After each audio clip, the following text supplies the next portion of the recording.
আমি বেহালা ছাড়া গান গাইলেও পারি, বাজাইলাম না। এখানে ওয়াজ করতেছে, খুব মূল্যবান বয়ান দিতেছে, আর আমি এনে বক বক করতেছি। কয় আজকে পাগলা একটু পর পর মনে করতেছে স্ত্রীর সাথে মন মালিন্য হয়ে গেছে, এটা নিয়েও বিচ্ছেদ গান শুনে। আবার আমার বয়সী কিছু ভাইয়েরা এই যে কি গার্লফ্রেন্ডের সাথে একটু ঝগড়াটা রয়েছে, এরাও বিচ্ছেদ গান শুনে। সব বিচ্ছেদের আস্তানা এখানে আছে। তাইলে আত্মসমর্পণ করছিনি কথা কইেন। আত্মসমর্পণ যদি কইরাই থাকে তাহলে তো আগে আত্মসমর্পণ কইরাই আইছি, আবার কই আত্মসমর্পণ করতাম। আমার ছেলে একজন আছে, এটা আমি কই নাই, হ্যাঁ আমার আজকে কই দিচ্ছি। আপনার যে একটা ছেলে আছে, ইউটিউবে যদি এক তাইলের কথাই যায় কেমনে কি, তাই না? ইউটিউবে যদি কোনো পালা শোনেন, ওই কথাগুলাই যদি আবার এগুলো বলি, তাহলে বলবেন যে ওইখানেও এটা শুনলাম, সামনে ওইটাই হল। আমি আপনার কাছে গুরুত্বটা জানতে চাইছি। আমি বেহালা ছাড়া গান গাইলেও পারি, বাজাইলাম না। তাহলে এটা বাজানোর গুরুত্বটা কি? কথাটা এটা না? অবশ্যই।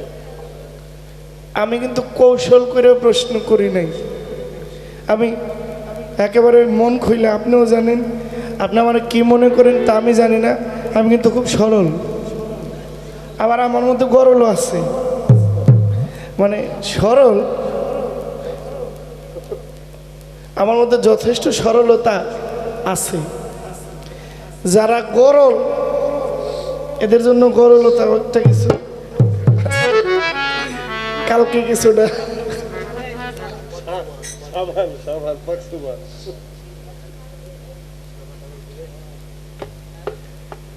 আমার প্রশ্ন ছিল যে বেলায়েতের গুরুত্বটা, এটা জানলে মানুষ বেলায়েতমুখী হবে, এটা বোঝানোর জন্যই আমি আপনাকে প্রশ্নটা করছি। আপনি যে কথাগুলো বললেন, আমি যদি এই প্রশ্নটা না করতাম আপনি এতগুলো কথা বলতে পাইতেন না। কথা বলতেন, এই কথাগুলো আসতো।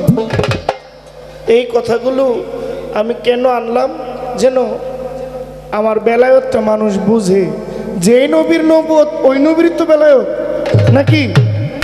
এখন আপনি যদি আমারে কোন যে আপনার বেলায়েতে আসতে হবে, আসলে আপনি নবুয়ত পাইবেন, তা আমি তো নবুয়ত নিয়ে গাই, এটা আমারে পেলে কি হইব? কথা কইবেন আমার পিছনে যারা আছে তাদেরকে, আমি তো নবুয়ত নিয়েই আছি। তা আমারে যদি কোন যে আমি পিছনে আবার গিয়ে নবুয়ত বেলায়েত লইয়া নবুয়ত এইতাম, তেরি কেমন হইল না? উল্টা হইল না? আমি এমনি তো টেনে পড়ি। এখন আবার যদি আমার কোন আপনি ওয়ানে ভর্তি হইয়া 2 3 4 5 6 7 8 9 দিয়ে এরপর আপনি টেনে আইবেন, কেমনে হইল? যে বেলায়েত বুঝে না তাকে বলতে হবে যে বেলায়েতে আসো। যে বেলায়েত বুঝে, বেলায়েতকে মানে পালন করে, আমার বেলায়েত কইলে কি হইব? আমি নবুয়ত নিয়েই তো আছি। আমি নাকি পরপর মনে করি না রে বোন, আমি পরপর মনে করি না। আমি প্রশ্নটা করেছি যে বেলায়েতের গুরুত্বটা মানুষ বুঝো, জানো। বলে আপনি মুসলমান নি, তো সবাই হাত তুলছে, আমরা মুসলমান, সবাই তো হাত তুলছে। আমি কিন্তু লিখতেছিলাম, আমি তুলি নাই। এখন আমি তো মুসলমান না।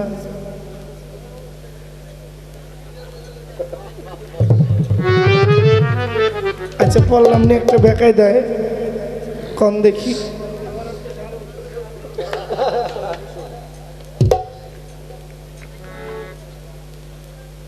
আজকে ওনার জন্মদিন গেছে সরকার সাহেবের,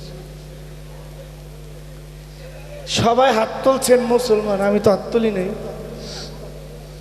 আমি লিখতেছিলাম, এখন লিখমু মাঝে মাঝে ভুলেও যাই, নাকি হাত তুলমু।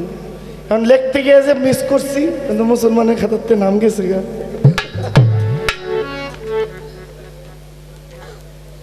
বলেন আপনি যদি বায়াত না হন আপনি মুসলমান না, আর মুসলমান না হইয়া কবরে যাইতে আল্লাহই নিষেধ করছে যে মুসলমান না হইয়া তুমি কবরে আসিও না। মানুষকে কোরআনের মধ্যে মুসলমান বলছে, কোনো কোনো জায়গায় মুমিন বলছে, কোনো কোনো জায়গায় মুত্তাকিন বলছে। কোরআনের কোনো কোনো জায়গায় মানুষকে মুত্তাকিন বলা হয়েছে, মানুষ মুত্তাকিন। মুমিন বলেছেন কোথাও। এই এই বড় ভাইরা, এই কথা বলিয়েন। আমি এমনি কথা কইতে আমার একটু কষ্ট, না আপনাদের কষ্ট হইতেছে যে জুইর কি কয় এই গলা দিয়ে। এই যে জাহিরি বিদ্যা বললেন যে কোরআনটা জাহিরি, পীর ধরলে বাতুনি, এই কথাটা কেমন হইল না? আপনিই তো বললেন যে কোরআনেও বেলায়েতের কথা বলছে না, যে আপনি যে কোরআন বললেন, পৃথিবীর মধ্যে একটা বই, যেই বই কিয়ামতের আগ পর্যন্ত চলবে, এই বইটার নাম আল কোরআন। এই বইটা কিনতে গেলেও মানুষ দামাদামি করে না, এটা টাকা দিয়ে কিনা যায় না, হাদিয়া স্বরূপ হাদিয়া দেওয়া হয়। কথা ঠিক না বাজান? এটা কিয়ামতের আগ পর্যন্ত যত মানুষ কিনবে, এই কোরআন শরীফের কোনো দামাদামি করার সুযোগ, যারা বিক্রি করে এরাও একটা নির্ধারিত মূল্যে হাদিয়া দিয়ে দেয়। টাকা দিয়ে কোরআন কিনুন যাব? আরে সুবহানাল্লাহ, আস্তাগফিরুল্লাহ। পৃথিবীর মধ্যে এমন কোন টাকা আছে যে কোরআন কিনুন যাব? এটা হাদিয়া। বললেন মাদ্রাসায় পড়লে, স্কুলে পড়লে জাহিরি বিদ্যা শিখা যাবে, কোরআনটা জাহিরি বিদ্যা। তো এখানের মধ্যে যদি বেলায়েতের কথা থাকে, তাহলে এটা জাহিরির কাতারে গেল না? আপনার কথা অনুযায়ী গেছে না? একটা মানুষ কোরআন থেকে তেলাওয়াত করে সেজদায় গিয়া বলে সুবহানা রাব্বিয়াল, এই মানুষটা যদি সেজদারত অবস্থায় বিদায় হয়, আল্লাহর জান্নাতের মধ্যে তার নামটা লেখা হয়। এর থেকে সুন্দর আর কোনো মরা আছে? যে ব্যক্তি পীর ধরছে, ওই ব্যক্তিও কয় আল্লাহ মরার আগে যেন কলমাটা মুখে থাকে। আরে কথাটা বেশি। যে ব্যক্তি বাবা কদম মস্তানের হাতে হাত দিয়ে বায়াত নিয়েছেন, ওই ব্যক্তিও মোনাজাতে গিয়ে বলে ইয়া আল্লাহ, আমার বিদায়কালে যেন আমার নবীর কলেমাটুকু মুখে থাকে।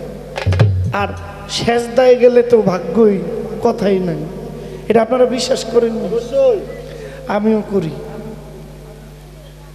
যদি কোনো ব্যক্তি তার নামাজ হয় নাই, নামাজে একটু একটু ভুল থাকতেই, কিন্তু তারপরেও যে ব্যক্তি সেজদা দিল, ওয়ায়ুকিমুনা সালাতা ওয়া মিম্মা রাযাকনাহুম ইউনফিকুন,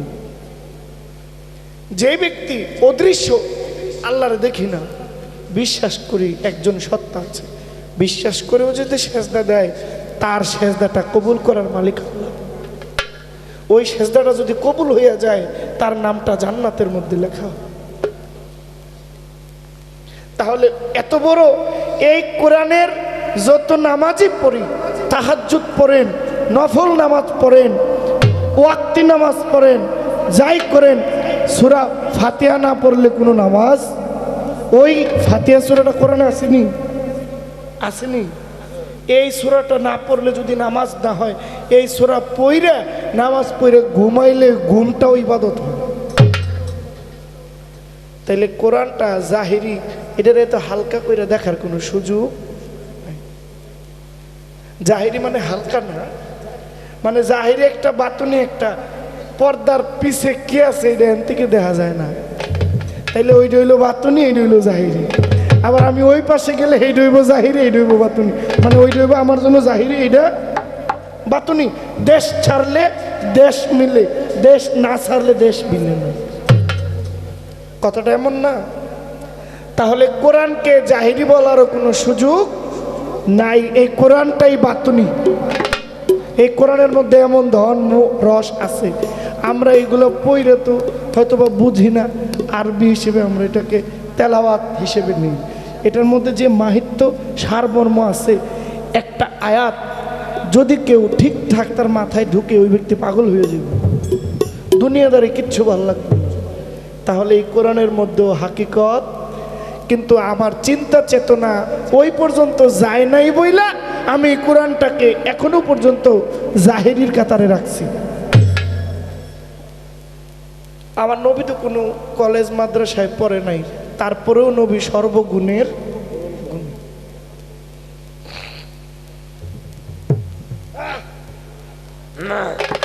ওই যে মুসলমান না হইলে আত্মসমর্পণ না করলে আপনার হইল না। আমার বোন বললেন যদি কেউ বায়াত না হন তাহলে বায়াত নেন, আমিও বায়াতের বিপক্ষে না। যদি বলেন আত্মসমর্পণ না করলেই না, তাহলে বোন এইবার আপনি একজন মানুষের হাতে হাত দিয়ে বায়াত নিছেন, এর আগেও যে একবার আত্মসমর্পণ কইরা আসছেন, ওই কথাটা কি মনে নাই? কি বাজান? আলবে আরোয়ার মধ্যে সব রুহুকে সামনে রেখে আল্লাহ বলছেন, বলো আলাস্তবে রাব্বিকুম, আমি কি তোমার প্রভু না? বলছেনি? তখন সবাই বলছেন ইয়া কালুবালা, আপনি আমার প্রভু। আচ্ছা, যে আল্লাহরে স্বীকার করছে তাইলে আত্মসমর্পণ করছিনি? করছিনি? কথা কইেন। আত্মসমর্পণ যদি কইরাই থাকে তাহলে তো আগে আত্মসমর্পণ কইরাই আইছি, আবার কই আত্মসমর্পণ করতাম? এইখানে ওয়াজ করতেছে, খুব মূল্যবান বয়ান দিতেছে, আর আমি এনে বক বক করতেছি। আরে ভাই, ওরা বুঝে না, হয়তো বা ওদের ধ্যান ধারণাটা এইদিকে নাই। ভাইরা, আচ্ছা আপনারা কথা না শুনেন তো একটু চুপ থাকেন। আত্মসমর্পণের যে বিষয়টা আপনারা পীর ধরবেন অবশ্যই, আমি না করি না, কিন্তু ওই যে বললেন যে আত্মসমর্পণ না করলে মুসলমান হয় না, আমিও হাত তুলছি না, এখন আত্মসমর্পণও করি না, এই যে হাত দিয়ে বায়াত হই নাই তার মানে আমি মুসলমান না। কিন্তু আমি তো একবার আত্মসমর্পণ কইরা আসছি, করছিনি, মনে আসেনি? আপনারা বলেন, অস্বীকার করার কোনো সুযোগ? সব মানুষকে, সব রুহকে সামনে রেখে বলছেন, বলো আমি কি তোমাদের প্রভু নই? সবাই বলছেন ইয়া কালুবালা, আপনি আমাদের প্রভু। তাইলে যারা স্বীকার করলাম মানে আত্মসমর্পণ করলাম। দুনিয়ায় আসার পরে আমাদের সেটা মনে নাই, এরপরে আবার সুযোগ আছে যে আত্মসমর্পণ করো। কার কাছে? আল্লাহওয়ালার কাছে। ওই আল্লাহওয়ালার কাছে গেলে আল্লাহওয়ালা হওয়া। পুতুল দেওয়ানের কথা হয়েছে, একজন ওলির কাছে গেলেই তুমি নবীর আল্লাহর দেখা পাইতে। আচ্ছা, যে ডাক্তার সে জেনারেল লেখাপড়া করছে, মানে সে কোনো পীরের হাতে হাত দেয় নাই, 5 ওয়াক্ত নামাজ আদায় করে, খুব পরেজগার মানুষ, সত্য কথা বলে, সে অন্যায় অত্যাচার করে না, মানুষের সেবা করে। আচ্ছা, ওই ব্যক্তিটার লোকে চললে কি খারাপ হইব? সে ডাক্তার, সে যদি আল্লাহর কাজ করে কিন্তু সে বায়াত নেয় নাই, কিন্তু নবীর প্রতি তার যথেষ্ট মহব্বত, এমন লোক আছে না? পুতুল দেওয়ান, আপনি নিশ্চিত ধরে রাখেন এখানে যত লোক আছে অনেকেই আছে এখনো পর্যন্ত পীর ধরে নাই। এটা আপনি জেনে রাখেন, মুষ্টিময় অনেকে আছে যারা পীর ধরছে। এখন যারা পীর ধরে নাই এদের একটা গতি লাগবে না? যদি আল্লাহ না করো কালকে সকালে মারা যায়, কালকে সকাল লাগে না, মরার কোনো বয়স আছে? দোকানদারে কইছে চাটা বানান চাই, চাটা বেটা বানাইতেছে, বানাই হাতে দিছে, এই বেটা মুখে লওয়ার আগে নাই নাই, তাহলে আজরাইল কারো জন্য অপেক্ষা করে না। এখন যে ব্যক্তিটা বায়াত না হইয়া কবরে গেল, নবী কি তার সাফায়াত করতো না? তাইলে যদি নবী সাফায়াত করে, ওই ব্যক্তিটা নবী ওলিকে সম্মান করতো, কিন্তু বায়াত নেয় নাই, ওই ব্যক্তিটার জন্য নবী কাঁদবেন কিনা? বলেন কাঁদবেন কিনা? যদি নবীর প্রতি তার মহব্বত থাইকেই থাকে, ওই ব্যক্তিকে ছাড়া আমার নবী বেহেশতে যাইত না। কিন্তু আহলে বাইতের ব্যাপারটা একটু আলাদা। কেমন আলাদা?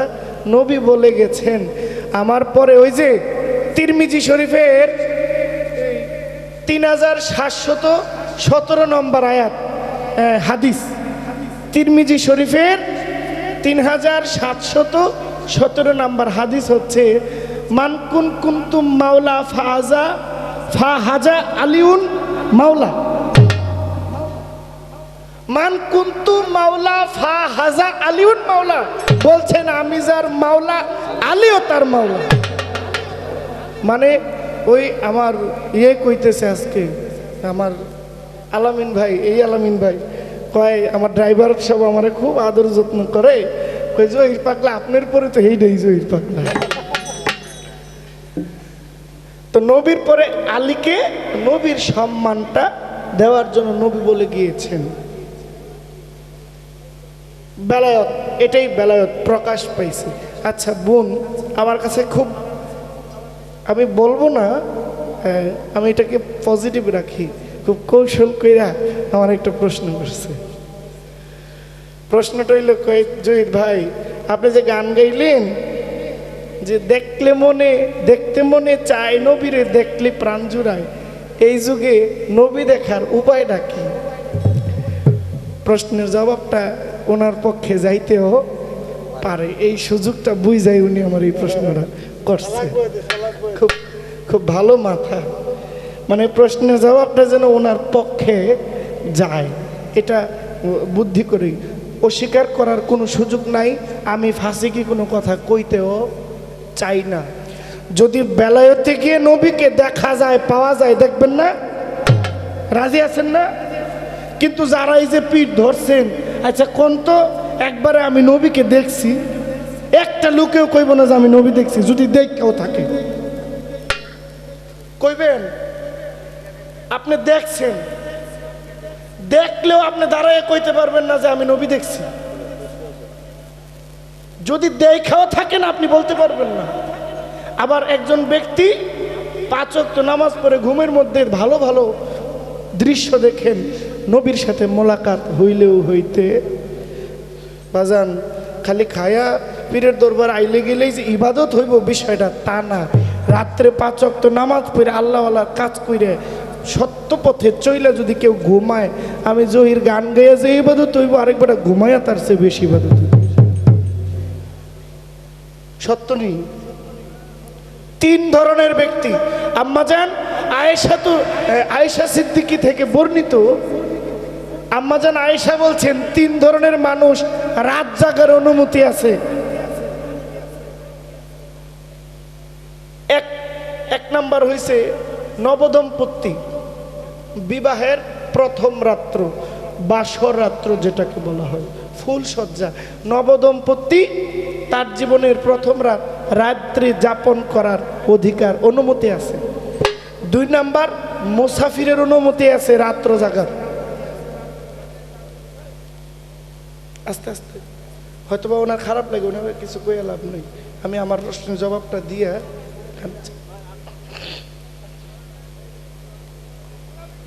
2 নাম্বার মুসাফির রাত্র যাপনের অনুমতি আছে। আর 3 নাম্বার যেই ব্যক্তি নফল ইবাদত করে ওই ব্যক্তি পরিপূর্ণ পুরো রাত্র জাগার অনুমতি আছে। এটা হাদিস আম্মাজান আয়েশা থেকে বর্ণিত। আমরা যেখানে রাত্র জাগতেছি আমরা কোন কাতারে পড়ি? আপনারা যে রাত্র জায়গায় গান শুনতেছেন, আমি যে রাত্র জায়গায় গান করতেছি, আমার জন্য দিন হইল রাত, রাত হইল দিন। আমরা কোন কাতারে আছি? আমরা কি নফল ইবাদত করতেছি, তাহাজ্জুদ পড়তেছি, কি করতেছি? একটা ভাব বিনিময় করতেছি। আমাদেরকে মুসাফিরের কাতারে রাখতে পারে।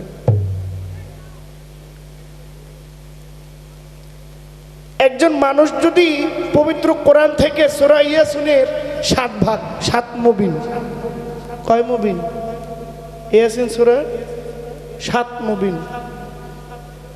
আমি আপনাকে আপনার মতো করে আমি জবাব দিই। যদি লালন সাইজির গানটা প্রকৃতপক্ষে আমি মানতে যাই, অস্বীকার করার সুযোগ নাই। লালন বললেন, পারে কে যাবি নবীর নৌকাতে আয়। এটা হইলো আপনার পালা থেকে জবাব, আপনার বেলায়েতের কথায় জবাব। রূপকাষ্টের নৌকা খানি নাই ডুবার ভয়, পারে কে যাবি নবীর নৌকাতে আয়। এটার মধ্যে বলছেন, যিনি মুর্শিদ তিনি রাসূল, কথাতে নাই কোনো ভুল, খোদাশাহী। ফকির লালন কয় না এমন কথা, আল্লাহর কোরআন কয়। এটা হলো আপনাকে খুশি করার জন্য জবাব, আপনি যেন বিমুখ না হন। যে নবী দেখার উপায় কি? প্রকৃতপক্ষে নবীকে, নবী হলো একজন বাহক, একজন পথ প্রদর্শক। নবী কোনো আলাদা জিনিস না, নবুয়তটা হচ্ছে মূল উদ্দেশ্য। নবী ঈসা নবীও ছিলেন, আইয়ুব নবী ছিলেন, জাকারিয়া নবী ছিলেন, ইসমাইল ছিলেন, ইব্রাহিম ছিলেন, নূহ নবী ছিলেন, আরো অনেক নবী ছিলেন, শত শত নবী ছিলেন। কিন্তু নবী মানে হচ্ছে বাহক, আল্লাহর পবিত্র কালামুল্লাহ শরীফ মানুষের কাছে পৌঁছানোর যে মাধ্যম, এই মাধ্যমটা যিনি পালন করেছেন তিনি হয়েছেন ওই যুগের নবী। নবীর পরে আরো নবী হইতে গেলে, রাসূল পর্যন্ত যাইতে গেলে 27টা স্তর আছে। কয়টা? এর মধ্যে তাবে তাবিন, খোলাফায়ে রাশিদিন, শহীদিন, সিদ্দিকিন, সলফে সালিহিন, আম্বিয়া, আউলিয়া, পাগল, মজনুন, এইভাবে যাইতে যাইতে 27টা স্তর পার হইলে রাসূল পর্যন্ত যাওয়া যায়। কয়টা? 27টা। এর মধ্যে সাহাবী ছিল, সাহাবীদের পরে তাবিন আসছে, তাবিনের পরে তাবে তাবিন, এর ফলে খোলাফায়ে রাশিদিন আসছেন, শহীদিন, এরপরে সিদ্দিকিন, সলফে সালিহিন, আম্বিয়া কেরাম, আউলিয়া কেরাম, এরপরে আস্তে আস্তে আসছে পাগল, মজনুন, ফকির আসছে। লালনের গান দিয়ে হইলে আপনার জবাব, যদি নবীকে দেখার কোনো ইচ্ছে হয় আপন মুর্শিদ সুরতে তাকাও, আপনার মুর্শিদ হইলে আপনার বাহক, মানে নবী আল্লাহ, আল্লাহই নবী, মুর্শিদ নবী। এটা হচ্ছে আপনার কথার জবাব।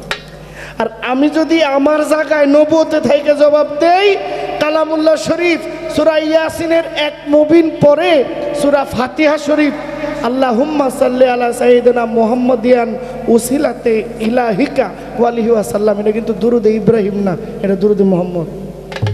আর দুরুদে ইব্রাহিম হইল ওই যে আল্লাহুম্মা সাল্লি আলা সাইয়্যিদিনা মুহাম্মদ ওয়া আলা আলি মুহাম্মদ, এটা হচ্ছে দুরুদে ইব্রাহিম। আর আমারটা হচ্ছে দুরুদে মুহাম্মদ। এইটা পড়ে যদি কেউ ঘুমায়, ওই ব্যক্তিকে আমার নবীজি স্বপ্নে দেখা দিতে, আমার নবী হায়াতুন নবী, নবী আছেন, যদি নবী থাকেন, কেউ যদি নবীকে খুশি করতে পারে, নবী তার ঘরে আসবে না? একজন সাহাবী, আমার মা খাদিজা বলেন, মেরাজের আয়েশা সিদ্দিকা বলেন, মেরাজের রাত্রে নবীজি আমার ঘরে ছিল। নবীজির আরেকজন স্ত্রী বলেন, এই রাত্রে তো নবী আমার ঘরে ছিল। আরেকজন বলে, না, নবী আমার কাছে ছিল। এইভাবে এইভাবে এইভাবে 10 থেকে 11 জন আম্মাজান বলেন, নবী তো এই সময় আমার ঘরে ছিল। একজন নবী কয়জনের ঘরে গেছে? 11 জনের ঘরে গেছে। তো যেই নবী, একজন নবী 11 জন স্ত্রীর ঘরে এক সময় যাইতে পারে, ওই নবীকে রাজি খুশি করলে ওই উম্মতের ঘরে স্বপ্নে নবী আসতে পারে কিনা? আজকে পাগলা একটু পর পর মনে করতেছে, ওনার বাড়ি নারায়ণগঞ্জের চাষারা। উনি 10 দিনের জন্য এখানে আসে, এখানে এসে থাকা খাওয়ার একটা সমস্যা দেখা দেয় মাঝে মাঝে। এই জন্য উনি নিজে জায়গা কিনা ঘর উঠাইছে, কদম বাবার বাড়িতে 10 দিন এসে থাকবে, মনের যে একটা অশান্ত মন, এটা শান্ত করবে। অথচ দেখা গেছে বাড়ির কাছের কিছু লোক নিন্দা করে কদম শাহ নাম শুনে। তো নবীর বেলায় এমনটা হয়েছে, নবীর নাম শুনে ওয়াইজ করুনি, যিনি পাগল কুলের শিরোমণি, নবীর নাম শুনে নবীর প্রতি মহব্বত হয়ে গেছে। অথচ নবীর ঘরে আবুল আহাব, নবীর ঘরে নবীর শত্রু, নবী শান্তি পায় নাই, তারপরেও কারো প্রতি বেজার হন নাই। আবুল আহাব এত লালন পালন করলেন, যখন নবীজি ইসলামের দাওয়াত দিতে গেলেন, তখন থেকে আবুল আহাবের সঙ্গে নবীজির বিরোধ হয়ে গেছে। আল্লাহ পাক সূরা নাজিল করলেন, তাব্বাত ইয়াদা আবুল আহাব ওয়া তাব, আবুল আহাবের 2 হাত ধ্বংস হয়ে যায়। আবুল আহাবের 2 হাত ধ্বংস হোক, অথচ এই 2 হাত আমার নবীর উপরে এক সময় ছিল। তাহলে বুঝেন নবী দেখলেই বেহেশত যাওয়া যাবে না যদি নবীর প্রতি জহির পাগলার ঈমান না থাকে। বংশের হইলেও লাভ হবে না যদি তার কর্মকরণ এক না হয়। নূহ নবীর ছেলেও নবীর ছেলে কেনান, নূহ নবীর পুত্র, সে নবীর ছেলে, অথচ নবীর ছেলে হওয়ার পরেও প্লাবন হয়েছে, প্লাবনে তাকে ধ্বংস করে দিয়েছে। নবীর ছেলে মাপ পায় নাই, অথচ নবীর নবুয়ত, মোহরে নবুয়ত, সুবহানাল্লাহ, মোহরে নবুয়ত ছলা কলা করে আক্কাস নামে একজন নবীর একজন ভক্ত ছিল, আক্কাস নাম। ওই আক্কাস নবীর মোহরে নবুয়ত দেখার জন্য ছলা কলা করছে। দেখলেন, আমার নবীজি বললেন, আক্কাস, আমার এই মোহরে নবুয়ত যেভাবে তুমি কলা কৌশলী করে দেখলা, এই মোহরে নবুয়তকে দেখার কারণে শুধু তুমি আক্কাস না, তোমার 14 পুরুষ বেহেশতে বসে। সুবহানাল্লাহ বলবেন না? মোহরে নবুয়ত একজন দেখছে, বেহেশতে বসেছে 14 পুরুষ, অথচ নবীর বংশের লোকও জান্নাত পাবে না, কারণ নবীর প্রতি তাদের ঈমান আকীদা ছিল না। আমার বেলায়েতের পক্ষে যিনি গান গেয়েছেন, আমার একটা প্রশ্ন থাকবে আপনার কাছে। এই যে বেলায়েত, যেখানে নবীজি শেষ, খতমে নবুয়ত, নবী শেষ বলতে এটা আবার ইউটিউবে পেসপুস লাগাই দিন না, মানে নবীর নবুয়তের দরজা বন্ধ, আমার নবীর পরে আর কোনো নবী আসবে না, কিয়ামতের আগ পর্যন্ত কোনো নবী আসবে না। নবী সবার আগেই ছিলেন, সবার আগেই যিনি, আল্লাহ পাক সবার পরে দিলেন, আর নবী নাই, আখিরি নবী। বেলায়েতের যুগ চালু করলো। আমার প্রশ্ন, আমি বিশ্বাস করি আমার নবীজির নবুয়ত আমার নবীর, বেলায়েতের মালিকও আমার নবী, এতে কোনো সন্দেহ আছে? কোনো সন্দেহ নাই। কিন্তু কিয়ামতের আগ পর্যন্ত যত মানুষ আসবে সব হইব আমার নবীর উম্মত। একজন নবীকে আল্লাহ পাঠাইবেন যার নাম ঈসা নবী, তাও কিয়ামতের কিছুদিন পূর্বে একজন নবী আসবেন। কিয়ামতের আগে একজন নবী আল্লাহ পাঠাবেন যার নাম ঈসা রুহুল্লাহ, উনি আসবেন। কিন্তু উনিও আমার নবীর আওলাদ, নবীর বংশ। সব উম্মত যদি নবীর হয়, সমস্ত উম্মতবাসী, জগৎবাসী যদি এক নবীর উম্মত হয়, কিন্তু নবুয়তের পরে যে বেলায়েতটা আসলো, তাহলে নবীর নবুয়ত উম্মতের জন্য তো নবুয়তই যথেষ্ট, এখানে বেলায়েতটা প্রয়োজনটা কি? কি কথা ঠিক আছে? বুঝেন নাই? বুঝছেন তো? নবীর উম্মত, নবীজি, আল্লাহ আমাদেরকে কোরআন দিয়েছেন, নবীকে চেনার জন্য নবীর হাদিস আসছে, হাদিস আসছে। আল্লাহ কোরআন দিলেন, কোরআনকে মাইনা, কোরআনের ব্যাখ্যা বুঝে পথ প্রদর্শন। কোরআন হচ্ছে আমাদের জীবনমুখী একটা বই, সংবিধান। আর বাণী স্বরূপ নবীজির হাদিস আমাদের জন্য আসছেন। এই যে বেলায়েতের যুগে, বেলায়েতের যে ওলি আসছেন, কদম রসুল, কদম আলী মস্তান, মাইজ ভান্ডারী, হজরত শাহজালাল, শাহপরাণ, বেলায়েতের ওনারা খুব উচ্চ পদস্থ আল্লাহর ওলি। ওনারাও আমার নবীর উম্মত। কদম মস্তান আমার নবীজির উম্মত না? সব নবীর উম্মত। কিন্তু নবীর এই যে নবুয়ত দিয়ে আমার নবীর কিয়ামতের আগ পর্যন্ত এই নবুয়ত চলমান থাকবে, কিন্তু এখানে বেলায়েতের প্রয়োজনটা কি, কিংবা এই বেলায়েতের মধ্যে যে পীর অলি ধরা হয়, এই ধরার মূল উদ্দেশ্যটা কি? এটা আপনার কাছে আমার একটা প্রশ্ন, বেলায়েতের গুরুত্বটা কি? আপনি দয়া করে এই প্রশ্নের জবাবটা দিলে খুব খুশি। আজকে আমার মনে মনে ভাইবেন না জহির পাগলায় আমার বেলায়েতের বিপক্ষে গেছে গা, এটা মনে করেন না। মানে একটা গুরুত্ব আছে না একটা জিনিস। নবীজিকে আল্লাহ পাঠাইলেন, নবুয়ত প্রাপ্ত কয়েকজন নবী ছিলেন যারা নবুয়ত প্রাপ্ত হয়েছেন, এর মধ্যে আমার নবী ছিলেন অন্যতম। আমার নবীজি পিঠ মোবারকের মধ্যে নবুয়তের চিহ্ন যে আকার এটা ছিল। আরও যারা নবী ছিল নবুয়ত প্রাপ্ত হয়েছে, কারো কারো লাঠির মধ্যে নবুয়ত, হ্যাঁ ওই যে মুসা নবীর লাঠির মধ্যে নবুয়ত ছিল, একজন নবীর আংটির মধ্যে নবুয়ত ছিল। হ্যাঁ, তো আমার নবীর মোহরে নবুয়ত ছিল পিঠ মোবারকের মধ্যে, তো বেলায়েত বুকে ছিল। তো এই যে চলমান যে বেলায়েত চলছে, এই বেলায়েতের গুরুত্বটা কি এটা আপনার কাছে? মক্কায় আসলেন দয়াল নবী, মক্কায় আসলেন দয়াল নবী, গেলেন সোনার মদিনা।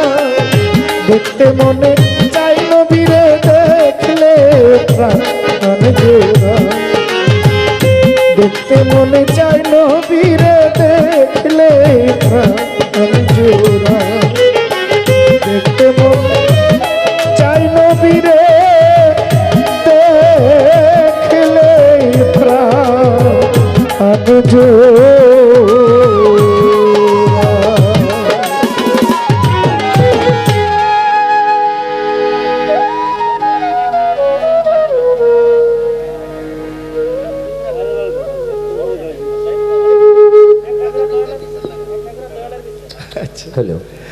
আমার পালার পরে আমার দাদা ভাই বলছেন বিচ্ছেদ গানও গাইতে হবে। আপনারা খুব বিচ্ছেদ গানের ভক্ত, সব মুরব্বী বাবারও বিচ্ছেদ গানের জন্য খুব আগ্রহ। হ্যাঁ, যাক ভালো লাগলো। বিচ্ছেদের প্রকার আছে, অনেক ধরন আছে। কেউ মা হারাইয়া বিচ্ছেদ গান শুনে, হ্যাঁ, কেউ বাবা হারাইয়া বিচ্ছেদ গান শুনে, আবার কেউ স্ত্রীর সাথে মন মালিন্য হয়ে গেছে এটা নিয়েও বিচ্ছেদ গান শুনে। আবার আমার বয়সী কিছু ভাইয়েরা এই যে কি গার্লফ্রেন্ডের সাথে একটু ঝগড়াটরি হয়েছে, এরাও বিচ্ছেদ গান শুনে। সব বিচ্ছেদের আস্তানা এখানে আছে। হ্যাঁ, আমি আমার মতো করে একটা বিচ্ছেদ গান আমি গাই, আমি আমার গানটি গাইছি। ধন্যবাদ।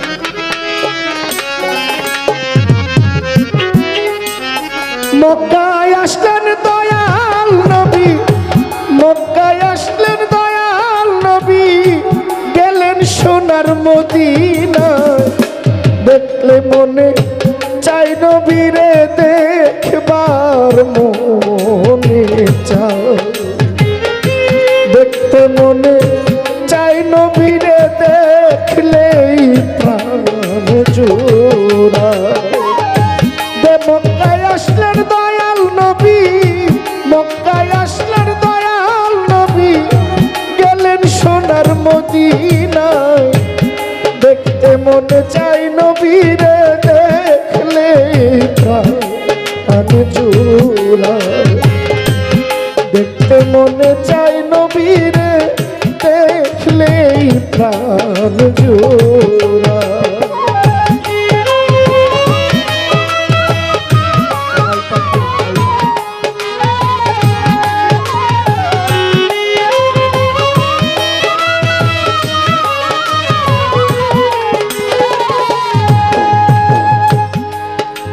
আমি হইতাম যদি মদিনার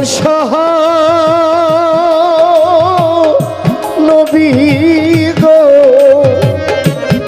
আমার উপর ঘর বানাইতো নবীর বংশধর।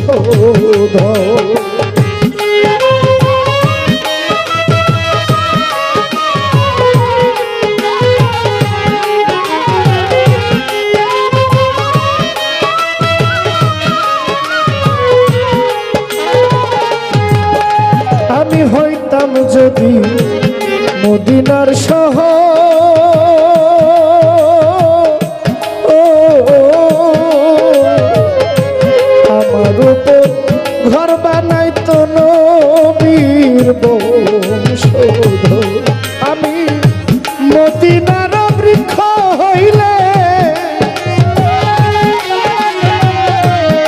মদিনার বৃক্ষ হইলে ছায়া দিতাম নবীর গায়ে।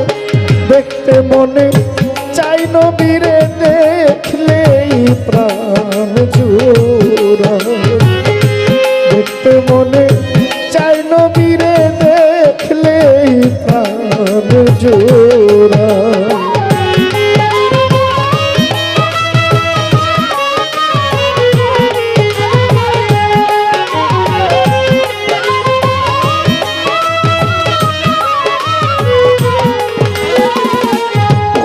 আমি হইতাম যদি মদিনার মাটি,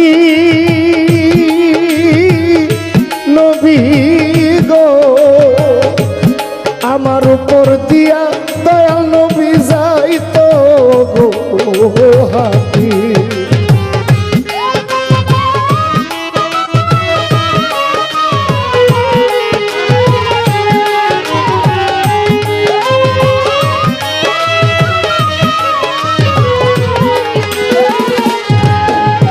আমি হইতাম যদি মদিনার মাটি, আমার উপর দিয়া নবী যাইতো গো হাতি।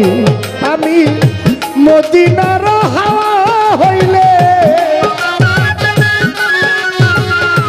মদিনার বাতাস হইলে লাগতাম নবীর সারা গায়ে। দেখতে মনে চায় নবীরে দেখলে প্রাণ জুড়ায়। দেখতে মনে চায় নবীরে দেখবার মনে চায়।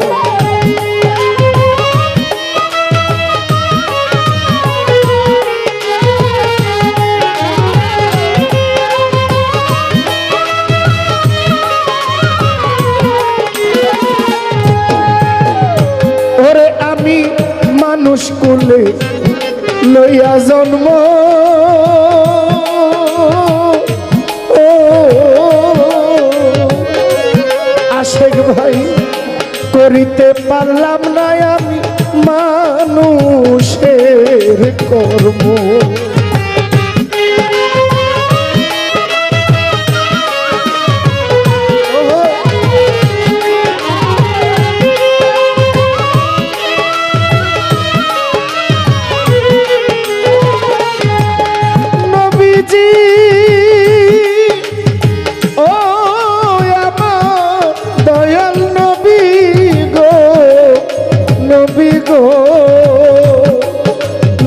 আমি মানুষ কুলে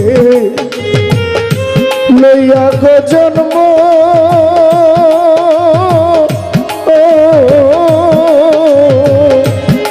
করিতে পারলাম না আমি মানুষের কর্ম। সালামের তোরাই লইও পাগল, সালামের তোরাই নিও দয়াল নবীর উসিলায়। দেখতে মনে চাই নবীরে দেখবার মনে চাই। দেখতে মনে চাই নবীরে দেখলেই প্রাণ জোড়ায়।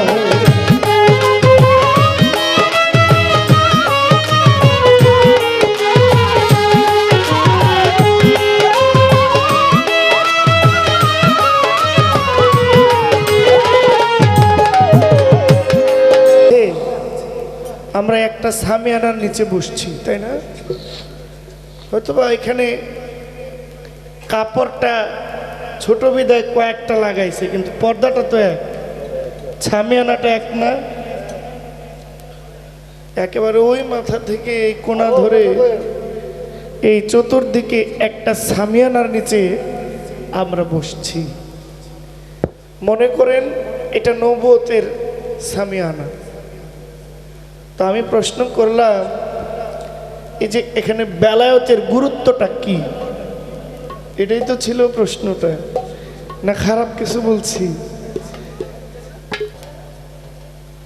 ওই পর্যন্ত সম্পর্ক তৈরি করতে ওই যে চৌকিদার আছে না, গ্রাম পুলিশ, চিনেননি?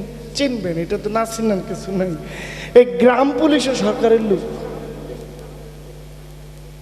এই গ্রাম পুলিশও সরকারের লোক, অস্বীকার করার কোনো সুযোগ নেই।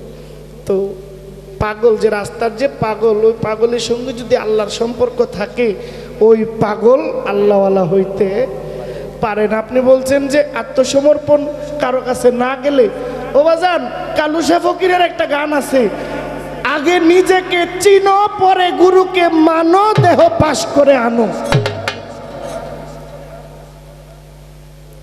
আমার মধ্যেই যদি বাউল শিল্পীরাই বলে, সব শিল্পীরা বলে, যা আছে বিশ্ব ব্রহ্মাণ্ডে তা আছে এই দেহ ভাণ্ডে, যদি আমার মধ্যে সব কিছু থাকে তাহলে আমাকে চিনলে আমার মধ্যেও একটা গুরু আছে। জালালউদ্দিন খার একটা গান আছে, আমার আমার কে কয় কারে ভাবতে গেল চিরকাল, আমি আদি আমি অন্ত, আমার নামটি রূপ জামাল। আজকে ওই আমার ছেলে একজন আছে, এটা আমি কই নাই, আমার আজকে কই দিচ্ছি, আপনার যে একটা ছেলে আছে আমার, আমি উদাহরণস্বরূপ দেখাই, মোমেন সরকার, মোমেন ভাই, কথার কথা, উনি আমার বাবা, তাহলে আমার সন্তানের কাছে আমি বাপ নি। একটু খেয়াল করেন, আমার আব্বা হইছে উনি, উনি হইল আমার বাবা, আমি কার বাবা? আমার সন্তানের বাবা না? কি আমার সন্তানের বাবা না? এই জন্য বলছেন ঘুমিয়ে আছে শিশুর পিতা সব শিশুদের অন্তরে। আজকে যেই ছেলেটার ছেলে, কালকে ওই ছেলেটাই বাবা, এর মধ্যে আছে না? তাহলে আমি গুরু, আমি শিষ্য, আমি বাতেন, আমি দৃশ্য, আমি আমার গুরু শিষ্য জালাল সাকে দেবে হাল। তাহলে গুরু আমার মধ্যেও আছে, এটা জাগ্রত করতে হবে। ওই জাগ্রত না করতে পারলে কদম আলী মস্তানের কাম লাগে, এই লোহাটা দিয়ে বাড়ি দিলে তয় বুঝে অন্ধকারটা আলোকিত। এই জন্য গুরুর গুরুত্বটা আছে। আমি একটি গান গাই, আমার মধ্যেও যে গুরু গুরু আছে, নবুয়ত যে আমার মধ্যে আছে। যদি আল্লাহর নূরে নবী পয়দা হয়, নবীর নূরে যদি সব পয়দা হয়, নবীর নূর আমার মধ্যে আছে না? তো নবুয়তের পাওয়ার আমার ভিতরে আছে না? কি কোন আসেনি? তাইলে আমি কানা হয়ে বসছি, ওই নবুয়তের যে আলোটা, এটা আমি কাজে লাগাইতে। আমার একটা গান, লালন সাইজির একটা গান আমি গাই, এরপরে আর প্রশ্ন করবো না ইনশাল্লাহ। হ্যাঁ।